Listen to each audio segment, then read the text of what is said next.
pues nada, dejamos a nuestro amigo Legazpi ahí conquistando las Filipinas y aquí hay un desdoble en la expedición. Siguiendo las órdenes de Felipe II, pues nuestro amigo Urdaneta va a intentar por enésima vez la vuelta a México. Pero visto los fracasos, él ha estudiado los fracasos, es un estudioso, es un cosmógrafo, es un navegante muy avezado y con mucha experiencia. Y entonces, pues, decide probar algo nuevo. No sé si tenía ya, si sabía algo o si se lo hizo para... no, la verdad que yo no lo sé. No sé si vosotros tenéis algún dato. Pero ¿qué es lo que hace? ¿Qué es lo que hace el amigo Urdaneta? Para ¿Cómo empezar, sale? ¿Hacia dónde va saliendo de Filipinas? elige una nao llamada San Pedro, porque él tiene derecho a elegir la nave que quiera. Como decís, Legazpi se queda en Filipinas, funda Cebú y tal y cual. Y Manila. al poco de llegar ya le dice, hace una parte y dice, tú vete preparando el tornaviaje. Exacto. Y lo inicia, según mis datos, en 1565. O sea, Correcto, poco tiempo después de llegar, ya se correcto. vuelve. Y lo que hace que preguntas tú, Amaro, es poner rumbo al noreste, al norte, ¿no? Ujú. Buscando, habíamos comentado antes, el paralelo 40. Pero él buscaba el paralelo 40 o buscaba vientos favorables hacia Buscaba vientos favorables y sobre todo una corriente mareas, una corriente. favorable. Se Vale, bueno. supone, lo que yo había leído es, buscaba evitar los alisios, que era lo que habían cogido todas las otras expediciones del tornaviaje, habían cogido los alisios, que en principio te llevan, según de Filipinas o de Molucas salgas, te llevan más hacia el este, pero no vas a poder aprovechar corrientes, que es Vale. lo que interesaba y lo que parece ser que sabía Urdaneta.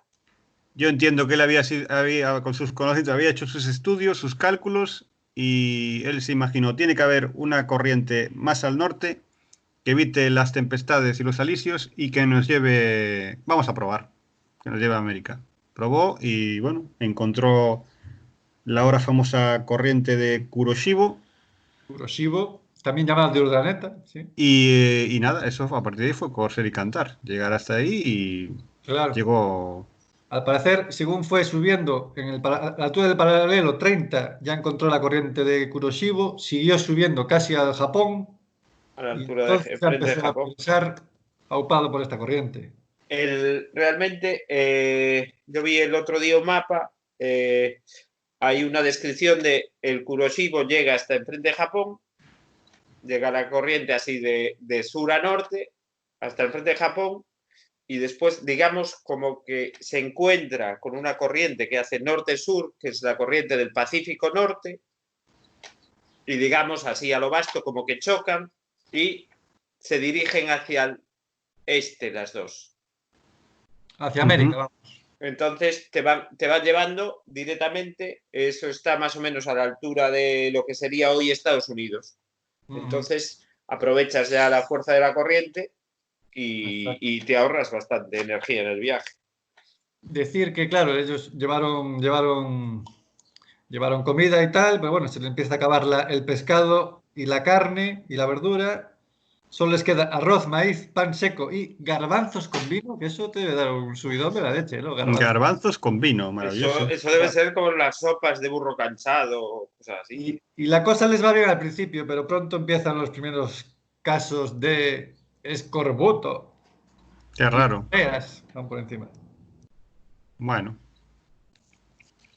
Y finalmente, Después de 130 días y casi 2000 leguas, partieron 200 hombres y llegaron 18.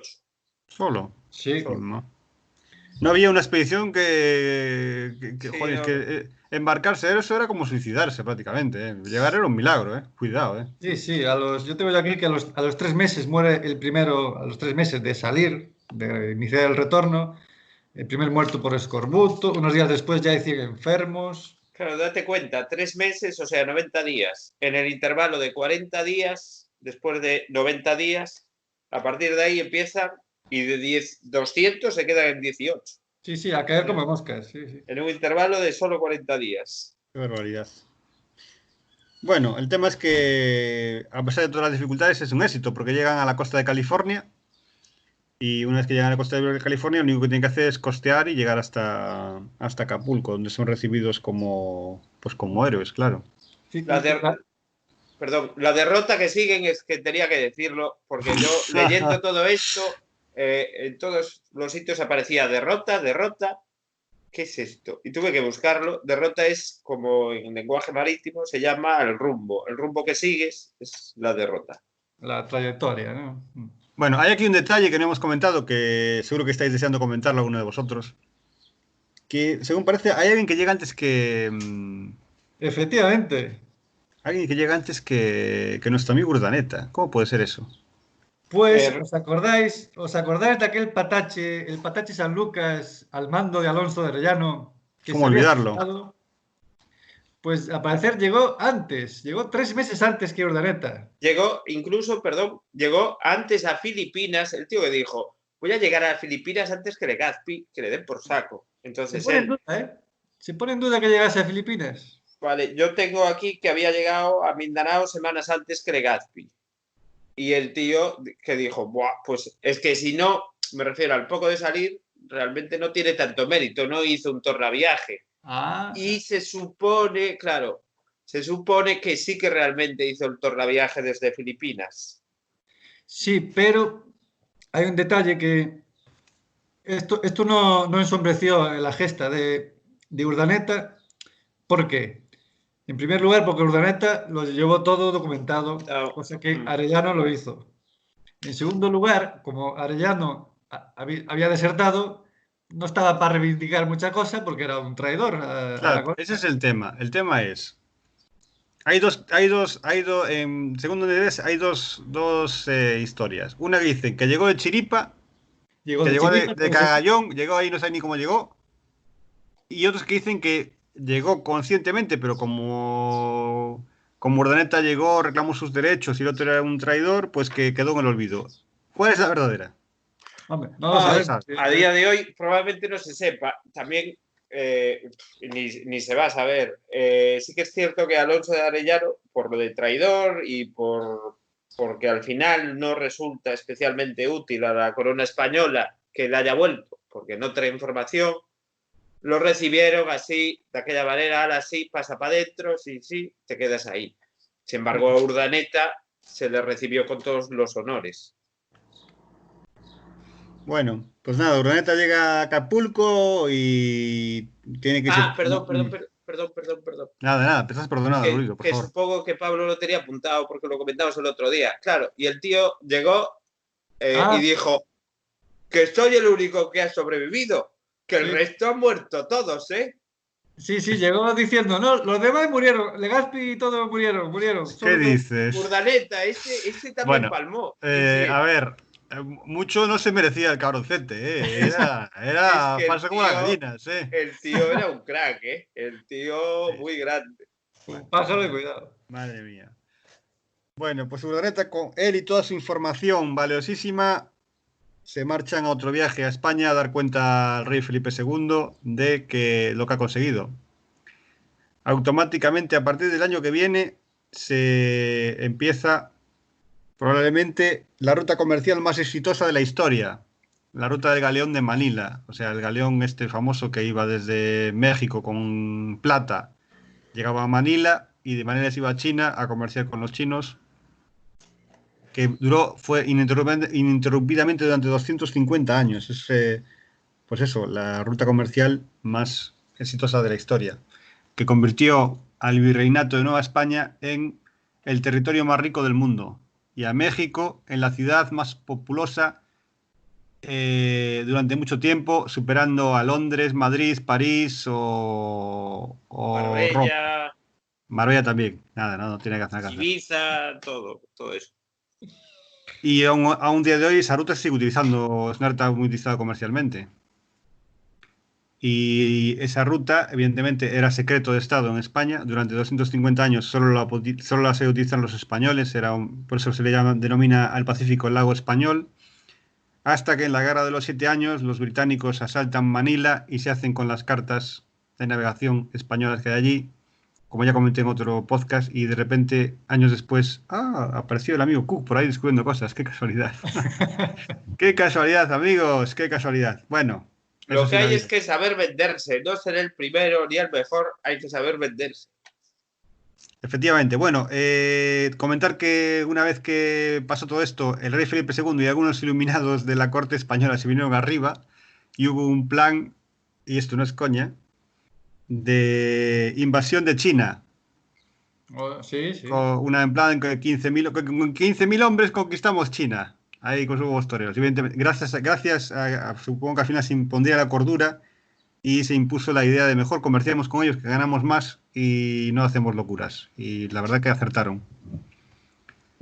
Sí, que eso estuvo muy bien, porque los abanderados de esa idea decían, bueno, con 5.000, tal. Luego ya subieron a 10.000, luego subieron a 15.000, luego Hombre, ya... invadir China con 15.000 hombres, hombre, era, no sé, un poco tirarse el moco arriba. Efectivamente. Bueno, ¿qué se comerciaba rápidamente? ¿Qué se comerciaba en el galeón de Manila, sobre todo? Uy, Sedas, por ejemplo. Sobre todo em, seda, era lo fundamental, ¿no? Seda, perlas eh, y alguna cosa más. hay, hay, Nácar, hay algunas muestras de cerámica que se había traído, cerámica de, de las yo lo dinastías encontré. chinas, todo lo. Porque aparte aprovecharon que en China había una colonia ya antes de la colección de comerciantes chinos que bueno, se aprovecharon hicieron como de intermediarios. Entonces fue más fácil llegar al comercio con China habiendo esa población asentada ya en Filipinas. De ahí vienen todos los todo así en chinos que están ahora. Efectivamente, eso fue el principio. Correcto. Que abren a cualquier hora el domingo a las 4 de la mañana. Exactamente, exactamente. Bueno, pues Urdaneta triunfó y nadie se acuerda de él. O sea, hizo una de las gestas más grandes de la historia y nadie se acuerda de Urdaneta. Increíble.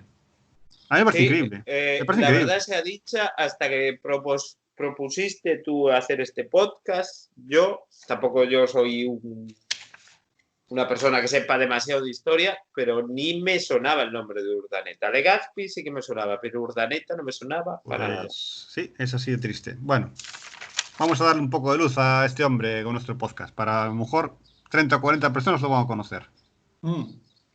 Nada, Ojalá. decir que eso, en 1566 fue cuando le rindió cuentas a Felipe II, luego volvió a México y murió, nada, un año después, en Sí, el volví a convento. México al convento. O Convento que sea, ahora es la Biblioteca Nacional de México. Ah, Se supone que está enterrado en su antiguo claustro, pero no se sabe, se desconoce. se perdieron los restos por un incendio en el siglo XVII, parece ser, sí. Sí, sí. Bueno, si queréis podemos comentar así rápidamente un par de expediciones más y cerramos. Como quieras. Básicamente, unas expediciones por el tema este de, bueno, las expediciones de Álvaro de Mendaña. La primera que fue en el año 1500, no lo tengo aquí, me cago en la leche.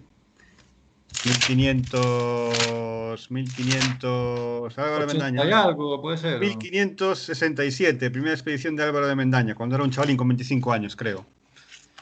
Eh, Sale desde Perú. En Perú hay leyendas sobre una tierra de oro allá de los mares, que los españoles, que eran muy flipados, lo,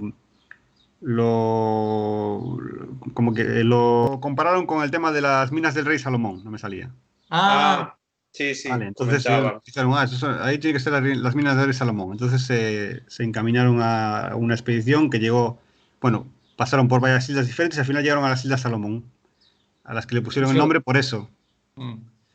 Pues nada, allí lo de siempre, son 2 barcos, 160 hombres, destaca en la expedición Pedro Sarmiento de Gamboa y nada, encontronazos con los indígenas de la zona, acuerdos, desacuerdos, peleas.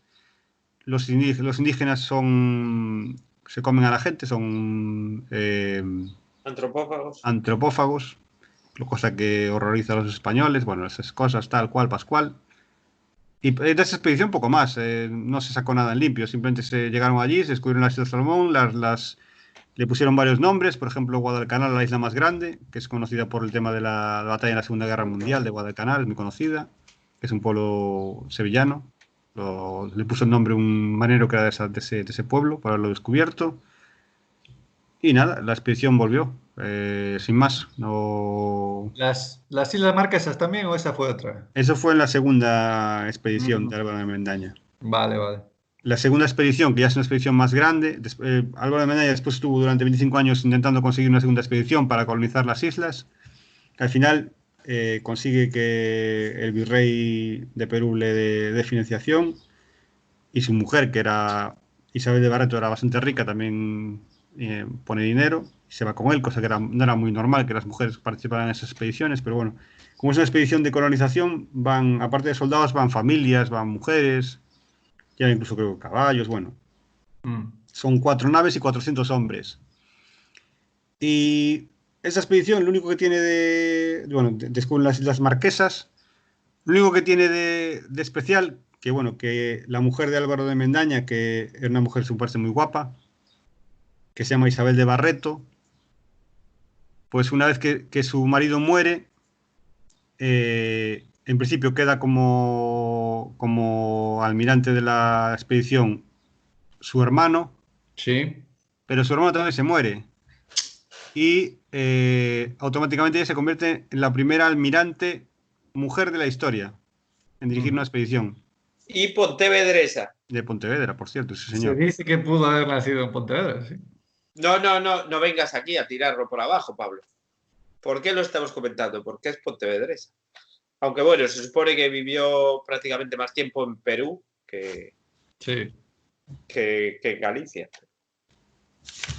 Pues ahí hay un choque entre ella y otro miembro de la expedición, que ahora mismo no me acuerdo el nombre, que es el que escribe lo que es la historia de la expedición, y habla de que ella es una persona muy, muy cruel con sus hombres y con los... Claro, es que tienes que ponerte en la piel de un hombre en el siglo XVI a la que le dicen que tiene que estar a las órdenes de una mujer. Entonces yo no sé si realmente lo que escribió el tío era verdad o simplemente era porque como era una mujer, pues... Y hay que tener en cuenta que él quería el puesto para él, así que la Claro. haya vilipendiado entra dentro de lo posible, ¿no? Incluso, o sea, a día de hoy, hombres que trabajen a órdenes de mujeres ya lo llevan mal, imagínate en el siglo XVI. Bueno, pues es un detalle así curioso, el tema de que fuese la primera almiranta de la historia. La expedición no llegó a su buen fin porque no se llegó a hacer ningún asentamiento en las Salomón. Pero bueno, es curioso. Pues sí. Interesante. Después hay más expediciones. Seguirá habiendo expediciones en el siglo XVI, en el siglo XVII, en el siglo XVIII, pero bueno, así las principales, las primeras que son las más aventureras, ¿no? Porque no tienes vas a ciegas, pues serían estas. Después hay así como punto final, en 1603, Gabriel de Castilla, que sale de Valparaíso, se supone que puede llegar a la Antártida. Hay bastantes evidencias, pero bueno, no sé, no se puede asegurar 100%. Hay bastantes expediciones españolas que igual que se supone que pueden llegar a Nueva Zelanda, que pueden llegar a Australia, pueden llegar a la Antártida, pero claro, no se puede asegurar 100%. Entonces, incluso ahora en Nueva Zelanda sufrieron un shock porque hay varios historiadores neozelandeses que reconocen que podrían haber sido los españoles primeros en llegar y hay un revuelo tremendo con eso. Sí, está la historia del árbol de La Coruña, ¿no? Ah, ¿es verdad? Sí, que lo iba yo a sacar un vídeo allí, pero al final no... ni me acordé ni tuve tiempo. Pero ¿cómo es la historia? Que no... Creo que se lo sabe mejor Pablo. No te creas. Bueno, al parecer en la Coruña creo que está dentro de una comisaría, en el patio de una comisaría, hay un árbol que como que tiene dos posibilidades de fecha, ¿no? Si es la más antigua, sería el primer árbol procedente de esa zona, Indonesia, Molucas, Filipinas, que existe en Europa. El árbol más antiguo procedente de esa zona que llegó a Europa. Y eso sería otra pista para decir que es posible que los españoles hayan llegado a Nueva Zelanda, estamos hablando, a Nueva Zelanda antes. El tema es que es muy difícil de atar, ¿no? El árbol El tema es que hace unos años, dada la controversia que había de qué época era, decidieron datarlo, pero resulta que este tipo de árbol no forma anillos en su tronco. Entonces, la única manera de datarlo sería haciendo una cata, digamos, o una biopsia, por decirlo de alguna manera, lo que igual puede ser que ponga en peligro la vida del árbol. Y con muy buen juicio dejaron la idea a un lado, por no vaya a ser que por hacer el chorras que más da que tenga 400 que 527. Ese es el asunto. ¿El árbol tiene 500 años o solo 300? Eso es un poco Claro, quiz es de el la quid cuestión. de la cuestión. Muy interesante. Bueno, pues como epílogo, si queréis, bueno, a partir de ahí supongo que las expediciones empezarían a ser menos peligrosas, pero bueno, no dejaron de ser peligrosas porque, Hombre, como dato curioso, en 1657 el galeón San José llegó a México como barco fantasma, sin nadie dentro, todos muertos. ostras. Arribó allí y cuando entraron no había nadie vivo, probablemente todos muertos de peste o no se sabe. ¿Y salían lobos o algo así? ¿Estaba Drácula? No estaba Drácula, no había ni Drácula vivo. O ¿Cómo? sea que las expediciones están llenas de aventuras, pero la gente estaba loquísima. Es que o sea, ¿qué posibilidades tenías de morirte en una expedición de esas? Un 80%. Porque si Están eran llenas de 400 y aventuras volvían 20. y de fallecidos. Sí, sí. Sí, Maravilloso. A ver cuando hacen alguna película de estas movidas, hombre. Que son muy interesantes. Es que Bueno, estoy yo pensando, claro, tendría que hacerlo muy bien, porque igual visualmente lo que es llevamos 3 meses navegando, nos comemos ratas y no sé qué, pero tienes que ser muy bueno para hacerlo. O sea, la historia es apasionante, pero... joder, esa parte puedes hacerla. En 5 minutos después hablar de las aventuras en la Patagonia, de de rescatan a no sé qué, conquista, de no sé ya, cuánto. de conquista, vale, sí. No, de conquista no, las aventuras que tienen, por ejemplo, en el estrecho de Magallanes, que lo de Loíza, que embarranca un barco, que tienen que ir a rescatar a no sé quién, que no sé, es la hostia. Con eso tienes ahí mogollón Y de... aparte te sale barato, solo tienes un actor el que interprete a Urdaneta. Sí, lo hace todo. Sale está. baratísimo. Otro que hable, coges ¿cómo se llama el actor este gallego que es muy histriónico? Petróleo, pero no me sale el Sí, nombre. ese lo pones con Gonzalo de Vigo y ya está arreglada la película. Ya me lo estoy imaginando en la canoa. ¡Ay! Ay, Dios mío, no me sale el nombre del... Sí, tiene un nombre muy, muy característico, joder. Bueno, da igual. No me sale, empieza por Z, creo. Luis Zaera. Luis Taeras, exacto. Zaera. Un saludo para Luis Zaera. Me encanta. Bueno, pues nada más. Yo, para despedirme, ¿no? Sí. Sí, por supuesto. Ya. Quisiera citar una frase del rey Felipe II que le dijo cuando ya le hizo audiencia a Urdaneta, cuando había completado el tornaviaje, le dijo algo así como, sencillo, pero a nadie se le había ocurrido. Pero sencillo, con 2 cojones, él sentado en su trono, sencillo, sí. Claro, muy Estaría majo. empezando Urdaneta. Sencillo tus cojones, cabrón. Sencillo, sí. Esto No. es a costa de haber vivido 10 años allí, de informarme de todo lo que hubiese, Claro. de haber estudiado todas las cartas que encontrase de portugueses, De pasar las putas, de comer pero ratas, de súper beber fácil. meo. Pero Sí. cuando ya sabía por dónde lo que había que hacer, ya fue sencillo. Sí, sencillo, medio año de viaje, Palma, el 90% de la gente, sencillo todo. Sí. Era coger la corriente de Kuroshibo y ya estaba. Qué hijo puta el flipper también, ¿eh? También te digo. Madre que lo parió. Estos reyes que se llaman Felipe son todos iguales. Bueno, pues nada. Comentar, por cierto, el próximo podcast, para que sepan nuestros amiguitos que El quieran próximo escucharnos. podcast, si no recuerdo mal el orden, va a ser sobre apasionantes pinículas de los años 80. Ah, tío, sí. Y después, para el siguiente, esto es susceptible de cambiarse, sobre Ludwig van Beethoven. Beethoven.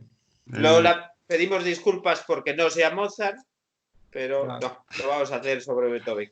De Mozart ya estaba todo vendido y dijimos, bueno, pues el segundo. No, Pablo. Beethoven porque es el 250 aniversario de su nacimiento. Y a ver si hacemos un podcast de 250 minutos para homenajearlo. Pues ya te puedes informar bien, porque Llevamos ya puedes practicando mucho tiempo, lo podemos lograr. Ya puedes coger información ahí para 250 minutos, ¿eh? Yo creo que lo dejamos a él solo y te hace 3 días. Puede ser. No, yo te digo yo que no. Bueno, pues nada, sin más. Un placer. Un placer estar en tu podcast, Amaro. Maravilloso. Maravillosa edición, todo perfecto, organizado. Bah, Perfecto. ha salido niquelado. Una cosa te digo, va a ser como nuestro podcast de Viriato. Va a ser el podcast más extenso sobre Urdaneta que hay. Sí, probablemente. Sí. El podcast más extenso y menos visto. Esperemos que no. Seguro que hay gente que le va a gustar. Venga. Chao. Bueno. Nos despedimos. Un saludo. Chao.